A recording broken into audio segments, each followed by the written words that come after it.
Hey everyone, welcome to the video. If you guys don't know who I am, my name is LegitKorea.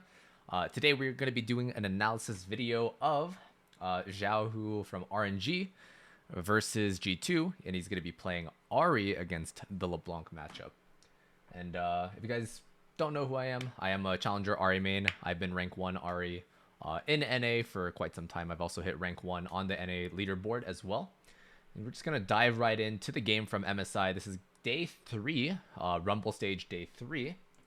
Like at least in the mid lane, but it feels like a huge amount of this is, trying to get Targamas out of that bot lane, trying to link up with Yanko. So yeah, so far, we got the Gwen top lane, Lee Sin, jungle, Ahri mid. I got duo, bot lane, it's going to be Xayah and Rakan against Riven. I don't think we've seen many Rivens in this tournament at all. I don't think Riven's really played. Maybe it's an answer to Gwen or something like that. But they also got Viego, LeBlanc, Ezreal, and Yuumi. I would say the LeBlanc Yuumi combo is actually pretty deadly, but they do have disengage with Rakan, Gwen, champions like that. They are a little bit on the squishier side with Ahri, Xayah. Rakan is a little bit more bruiser heavy, a little bit more HP. But we'll see how this game goes. I have not seen it so far.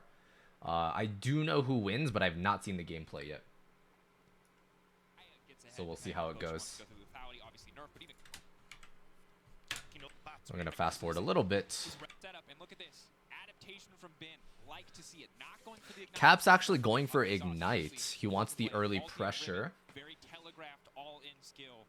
And Ahri does want the teleport, especially in competitive.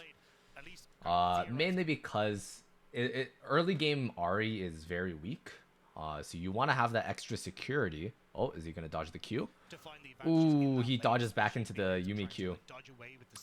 So this right here, this gives Caps information about what Ahri ran. So let me actually keep this running. Caps knows that Ahri ran W. Sometimes you want to run Q, sometimes you want to run W. In this particular case, Caps will be aggressing onto the Ahri and taking minion damage as well if he W's forward. So Xiaohu decides to start W for that early engage. I really don't like this positioning here. Caps gets to bully Xiaohu, and he can't really do anything about it. Like, ooh, Caps starts E. Wins out on the trade. Very good. Very good from Caps. Good knowing that Xiaohu started W. Once he used the W, he doesn't have movement speed. And Caps gets the extended out trade. I really like the way he played that. Caps actually played that really well. And now Caps has 2 potions, and Xiaohu actually only has 1.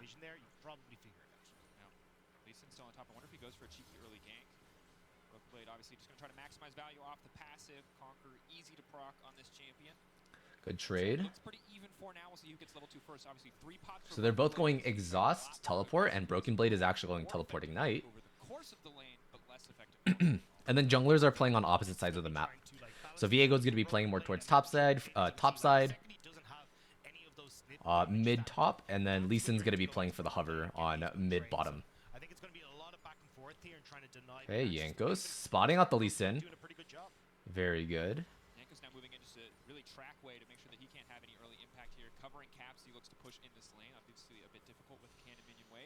Okay, Cap's hitting level 3.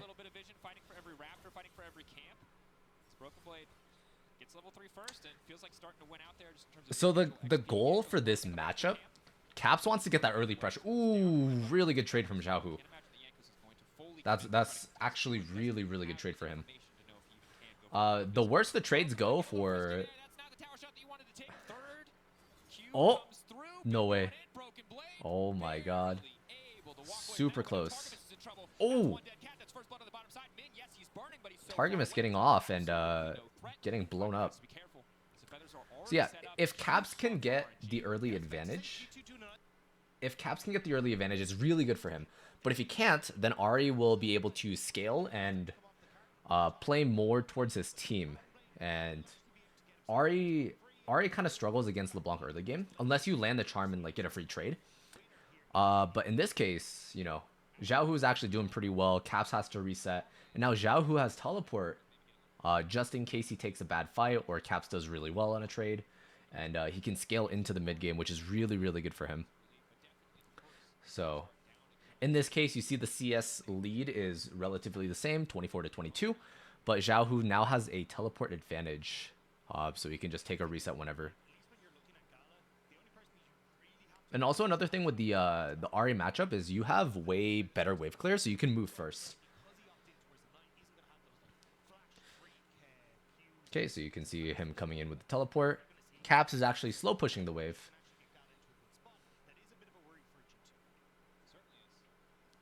So let's see what happened here. Targum is getting off. Whoa. I don't know why he got off, actually. Huh? Ooh, Caps with another good trade. Very good, very good. Okay, so Caps is going to be pushing this wave and then the next wave. So he's doing a 3-wave crash, right? Because there's 3 waves stacked on top in this wave. Okay, they spot out Wei.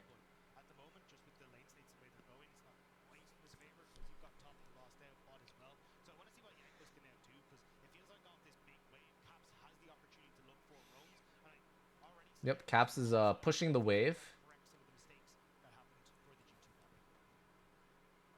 Tries to get the trade, doesn't get it. Yep, this should be free for them.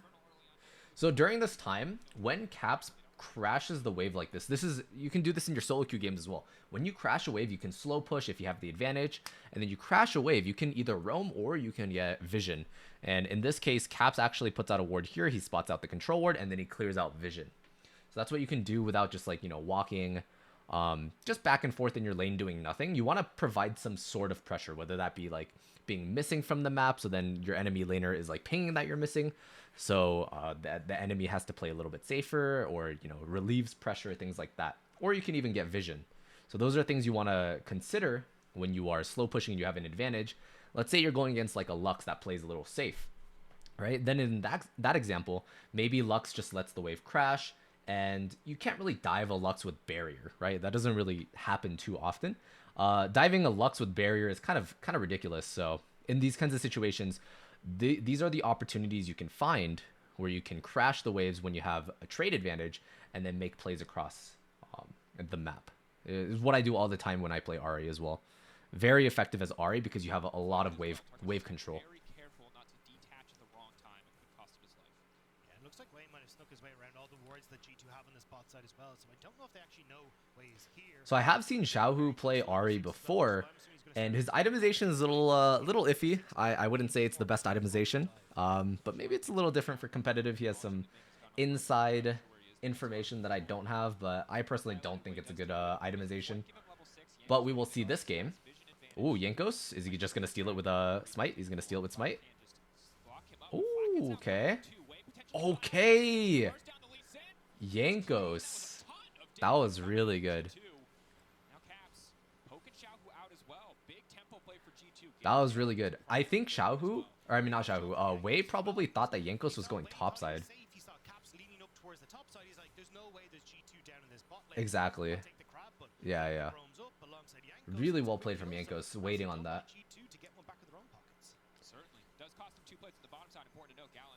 You gotta be careful, especially in competitive, because people always mix up, right? You can always try to track people, but when you get to this level of play, you gotta be careful. Like, people can mix things up, so it's not always the same thing every single time. You know what I mean? So very well played from Yankos. G2 this tournament has been playing extremely well. Extremely well. It's been a Caps diff. Yankos diff, like Broken Blade playing well. Flack and Targamas playing really well in team fights. Laning has been a little iffy, but in the team fights, man, Flackid and Targamas are playing really well. And Caps, you can see already, he has a 15. He has a 15 CS lead. That is huge, especially if you're playing LeBlanc into Ahri. Okay, getting some vision. I don't think G2 can fight for this. They just give it up. first rotation coming through from the bot side, so able to move Ming and Gala into a position, and already Flacky had gone for the reset of his own. Good. I really like the way Caps is playing this lane. If you play LeBlanc, you gotta play for the trade advantages, and then once you get the trade advantages, that's when you can play for the CS, and that's when you can manipulate the waves. So you can see Caps is now at a 20 CS advantage. Huge, huge. He is gonna pick up the wave. Ahri is gonna pick up the wave.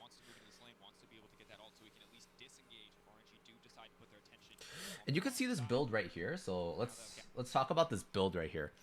If you're playing competitive, I do think Lucidity Boots on Ahri is much better.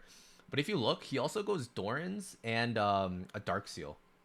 Dark Seal in and of itself is like, it is a pretty cost-effective item. But this right here is literally just all for early game stability, right? But if you look at it, Doran's Ring, 400 gold, Dark Seal, 350.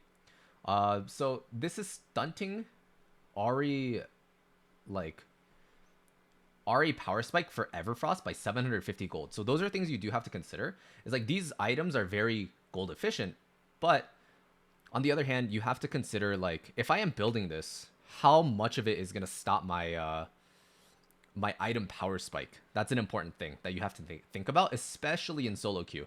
Like, sometimes in solo queue, it is just better to straight up, like, just go for Everfrost, because once you unlock level 6, once you unlock your Everfrost, you can ulti Everfrost onto targets that don't have dashes, or, like, you know, immobile control mages, especially if they don't have flash.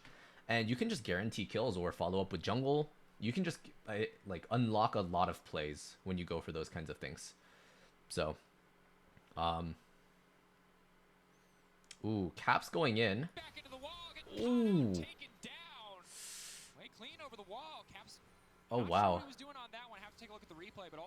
Huh. Wait. Caps trying to go for a snare there. Jankos wasn't that close. I'm not entirely sure. And they should get the dragon, so you don't actually have to try and brute force your mid priority with the Rift Herald, and you can see Wei more than likely going to move down to this. I think it could have worked, but you know, obviously Wei was there, so he had ulti, and he got blown up. Really, really good for Ahri. Okay, so RNG gets bot tower. Pretty big. So here you can see Caps got an advantage early game, but however, because he died there, you know, Ahri's goal of staying safe early and scaling into the mid game is now complete. This is what Ahri wants, and so because she's able to get it, it's actually really good. Ooh! Wow. What a charm. What a charm. That was kind of crazy. We'll have to see the replay on that. Let's see if they replay it.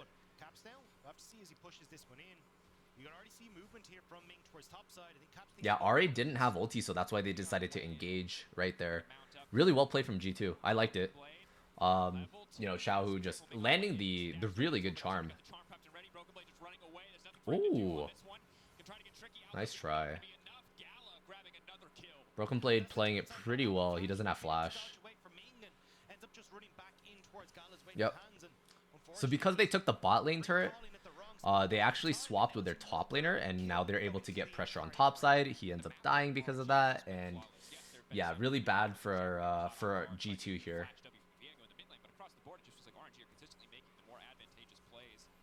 Nice. Good play from Caps. He needs to be careful here. He still has one charge of ulti. Wow. Oh, wait, what? Okay. Well played from Caps. He could have body blocked the Q with his clone.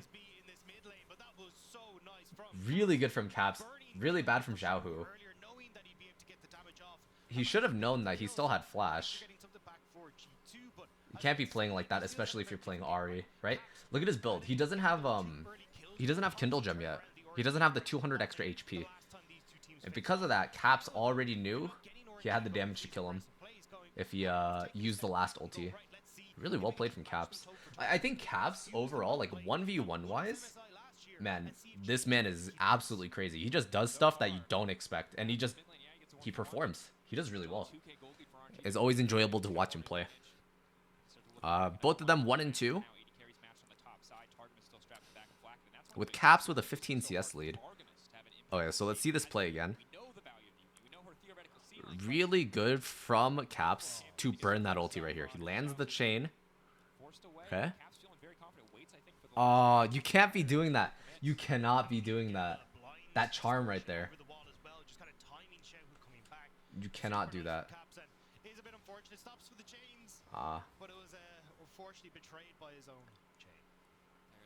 I think Caps played that really well, except the last part. And then Wei, like, that's the difference between, like, okay, RNG getting top turret as well. Huge lead for them, gold-wise. CS leads. What's it called? We got CS leads for bot lane. Everyone else is losing. Good for G2, but they just have towers, you know what I mean? So that's the thing with playing Ahri, is like, a lot of people play a lot of these control mages. So when you play Ahri, a lot of these pro players that play Ahri just kind of like underestimate her tankiness, because she doesn't really have tankiness. Especially with the new changes. She got a lot of her HP removed. She got her, what is it called? The armor reduced, things like that. So people aren't really used to the damage that she takes. So when you get blown up like that, it's like, it's not as expected. Because, you know, pro play is played a little bit slower. It's not super explosive. You don't want to be the one to throw the game for your team. So you want to play a little bit more calculated and things like that. And I think that's why Caps is such like an X factor in these games. And like he overperforms or underperforms. You know the saying of like claps or craps, things like that. And it really is like he just kind of goes for things, and sometimes you don't expect it, but he makes it happen a lot of the times. I don't know what else he could really bring to the table. I feel like if you're So we're fully transitioned into mid game. They want to play for Dragon. RNG wants to play for Dragon. Caps has read a lot of books though, and will not only make it out with his books intact, but his life intact. Now is RNG complete control. Don't think G2 ever plays for this. Ulti goes across, but really no recourse here for G2 at this point. Can maybe fish for a few picks again. Targamas strapped to the back of Caps, a terrifying Nice. They have a lot of poke going out. Ooh. Baiting the Ahri ulti. Oh, huge charm from Ahri. RNG can't follow up. Still fishing for a little bit more. Gala coming down. The entire team grouped up. Caps just trying to find any soul member to pick off. He's isolated Bin. He sees Bin picked out. So far, the way he's playing Ahri, I really like the way he's using charms, except that one time he died. Yeah, Xiaohu hasn't been able to utilize his ulti as much, but as Ahri, you want to be the one to play with your jungler to make these plays, especially as Lee Sin. Like, that's a really good combo. Lee Sin goes in for the plays, Ahri has follow-up, and then you just execute. Oh! Huge! Huge from Targamas. Oh no. No minion wave means they cannot clear the second for RNG, but no, Ming caught sleeping just for a brief moment. Did not expect oh no. Really good pick from G2. They are going to get tier 2 mid, I think. Yeah, so RNG is going to get that tier 2 mid. RNG had made a lot of really good macro plays, especially early game. Yeah, just exactly what the caster said. They're just playing the map better, especially early game. And so, we'll see. We got the Everfrost built on Ahri.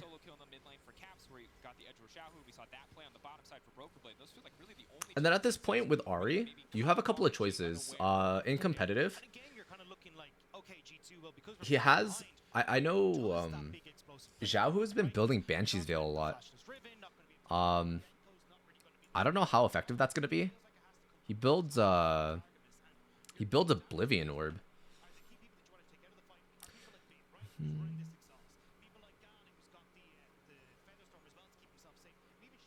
Ooh, nice try.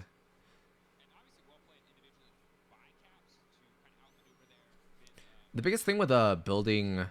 So this is for solo queues in specific. yes, you do need healing reduction for you know, Viego, Yumi, things like that. But like the healing reduction value for Ahri is not that high, right? But in this specific scenario, like it's not like Bin's gonna buy it. It's not like Wei's gonna buy it. I mean, Wei could, because Lee Sin doesn't really need too much gold to be effective.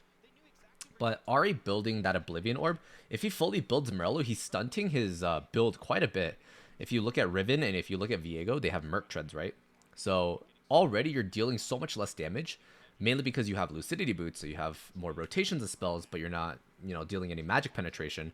A lot of the times, Void Staff second item, especially if people are building a lot of MR, let's say, for example, top lane, jungle, mid lane, they all built MR, and maybe even the support, like let's say the support is Nautilus. If they all build Merc Treads, a lot of the times, if you're playing in solo queue, Void Staff here would be a much better option for you. So in this game in specific, it's like, you know, they have their reasons for building the things that they do. I personally don't think that Morello's is really a good build path. There's other options such as like Void Staff or even Rabadons to be able to scale into late game, which I think is a better option than just going for, you know, see this Morello's. Overall, not really gold efficient compared to the other items. Ooh, tries to go for the flash, the charm flash. Actually, I'm going to replay this real quick. I want to see if he flashed first and then charmed or what. So let's see. He actually charmed and then flashes. But he just barely misses. Oh, that's heartbreaking. Oh, no. Oh, no.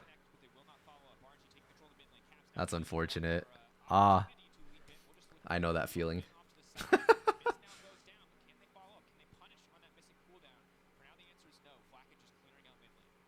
Nice try, nice try.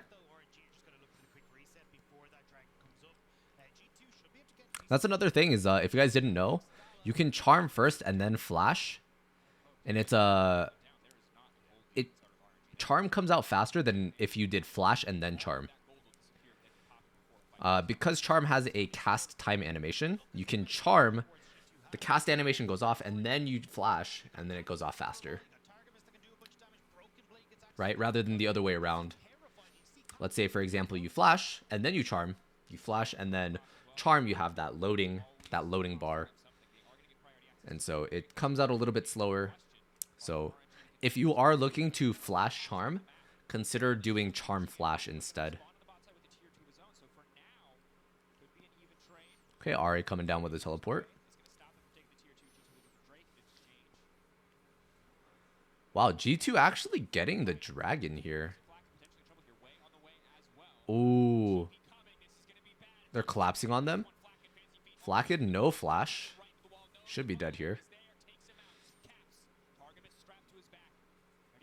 So although G2 got the dragon, RNG was actually able to collapse. They were a little overextended.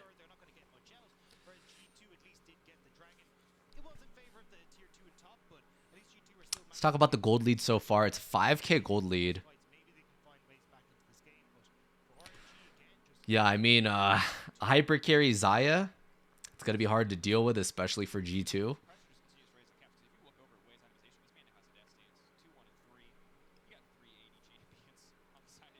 Okay, he finishes the Morellos.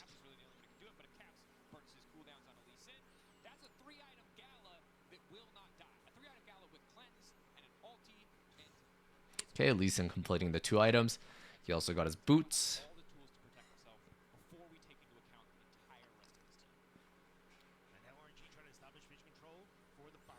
Okay, Wei taking the red.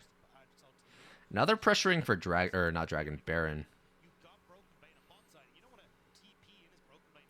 RNG does Baron very quickly. They have a 3-item Xayah and Gwen, right? They're already looking to start it.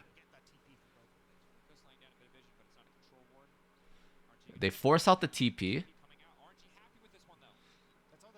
Yep. That's literally it. Really well played from RNG.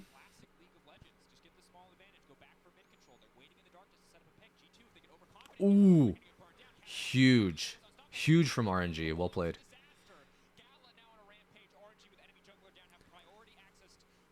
Good engage from Xiaohu. He has another charge. Okay. Almost gets it. Yeah, just wanted to make sure G2 couldn't take the mid wave as they went for this, but Caps hovering over the wall here. And RNG just a nice pick onto Yankos. And G2 RNG can take this, and I don't think G2 can fight. Getting lower. There's no spellbook. There are no miracle smites. They have to go for the fight. Ulti coming out early from Gala. There's a lot of space to working with.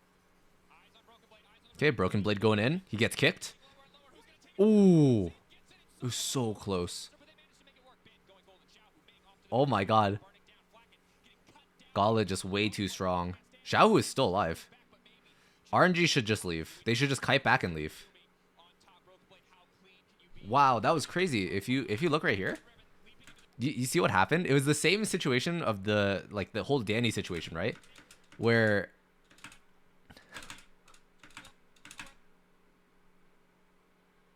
24 minutes. I don't know if exactly it was the HP increase, but the HP for Baron was like very, very, very low. Like, what was it, 17 or something? Let's see. Yeah, if they missed that and G2 stole it, that would be a huge win for G2. So let's see. It was 17 HP. This is very close. Very close. I think RNG could have lost the game right there.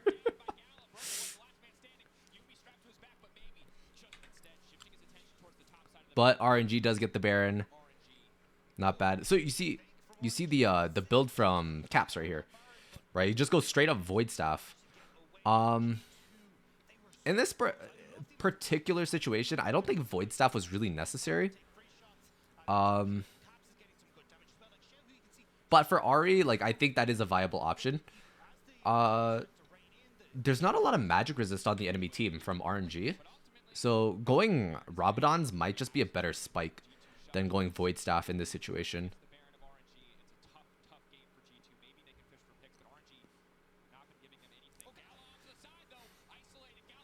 Nice try.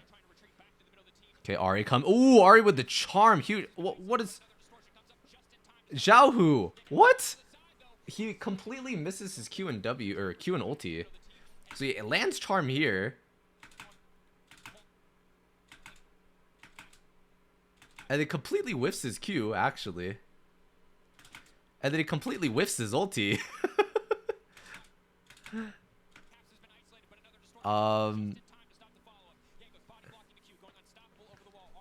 I guess he didn't think that he hit him. Or just didn't know the interaction of charm as well. Oh man, RNG is chasing kind of another good charm. Yeah, so this is a case of like, Xiaohu is very good at landing skill shots, but Ahri is not just a, you just land skill shots and you win. There's different interactions and like the way you have to position your skill shots with your ulti. Very clearly seen here. Did they just end here? Wait, they could actually just end here. Oh, Broken Blade 5-man stun. Huge gets kicked. Yanko's dead. Tried. Wow, they just end the game. Wait, that's crazy. No way. Another charm landed really well. Like, he lands so many good charms. I think he played Ahri very well. Just positional things that just comes with like more experience with playing Ahri, but overall landing skill shots, playing safe, scaling up, he did really well this game.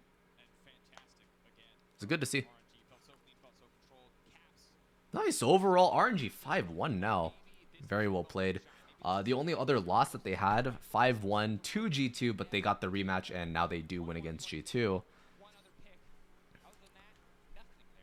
Yeah, I mean, like this, in this specific situation as well, let's talk about this. If LeBlanc was able to build, you know, Rabadons instead of the Void Staff, he might have been actually just been able to one-shot Gala there in that situation. And another thing with, like, you know, Ahri, building Morellos is good, and like HP is one of the most important stats for Ahri in my opinion. So I think the durability patch She doesn't really like going against bruisers that much or tanks. But because everyone's becoming tankier, she's able to sling more spells. Ability haste and HP is going to be highly valued in the next patch. It is going to suck for mages because mages aren't going to be as good. But, you know, with Ahri, if you go Leandry Cosmic Drive, you get high ability haste, and then you go, let's say, Lucidity Boots into Void Staff third item. I think that will be the new build for Ahri. And Morello's in some cases is necessary. You don't want to stack too much heal cut. But in this particular situation, maybe he thought that it was warranted because of the death dance and Viego getting resets, Yumi heals, things like that. So I think overall pretty fine build, and he played it really well with the charms. He landed, I think he missed maybe one charm, and it got him killed. He missed one charm here, and the 1v1 Caps got the kill. But other than that, Xiaohu played it very well. Did not expect this. Yeah, well played. Because the other game that I saw Xiaohu play Ahri, I was a little upset. I'm not gonna lie. But overall, very good performance from both teams. And from this, you can just kind of see that like Ahri has a lot of good pick potential. As you saw in, it wasn't really a Baron fight, but it was like when G2 was face checking into Baron. Ahri was able to ulti forward and then Everfrost and then follow up with Charm. You want to be doing that in your solo queue games a lot as well. You can ulti Everfrost, wait for them to use flash or, you know, a dash and escape, and then you can follow up with another ulti Charm. So there you have it. Hope you enjoyed this analysis today, and thank you so much for watching. Be sure to leave a like, and don't forget to subscribe and comment down below. I'll see you guys next time.